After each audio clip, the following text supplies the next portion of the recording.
Well, at the other end of the spectrum, we do have Nigeria, which has just reported its first annual contraction in 25 years. The country's oil-dependent economy contracted by more than 2% between April and June, meaning it has now shrunk for 4 consecutive quarters. Well, Nigeria is Africa's top oil producer, but the fall in global oil prices, combined with lower production following several militant attacks on pipelines in the Niger Delta, has hit its economy very, very hard. For more on this, we're joined by Ifeanyi Ukoha. He is in Abuja. He is an economic consultant and a former banker with the Central Bank of Nigeria. Thank you very much for joining us this evening out of Abuja. Let me ask you, why do you think Nigeria has suffered its first annual contraction for 25 years?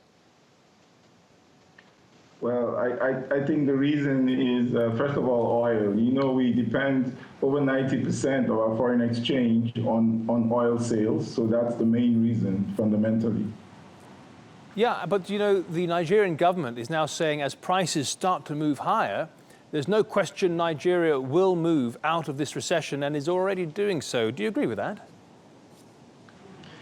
Well, I agree. The irony is that oil was the reason why we entered recession, and oil is going to help us out in the sense that we can now diversify, having learned the lessons we learned from what happened with oil. So we found growth in agric and in mining based on the last quarter, and hopefully we're trying to diversify the economy a little bit more. Yeah. You don't sound all that hopeful. In fact, the non-oil sector wasn't doing that great either. What's happening there?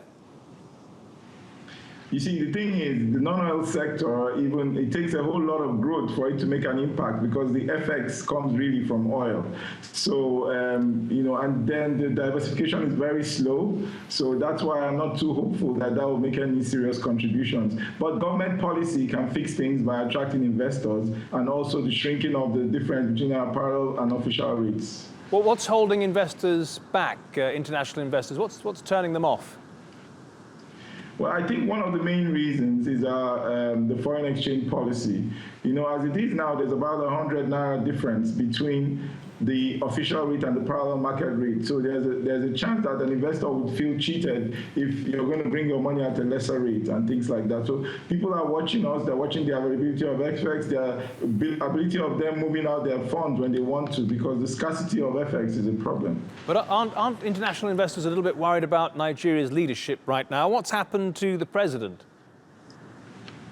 Okay, the president has been ill for some time, but ironically, we find that with the vice president, he seems to be taking on the reins very strongly and bringing on some policies that are helping to ease the economic problem. Like he has been able to engage very seriously with the Niger Delta, the vice president, and there's some recent policies that came out this week from the central bank that has helped to the Naira to appreciate in the parallel markets.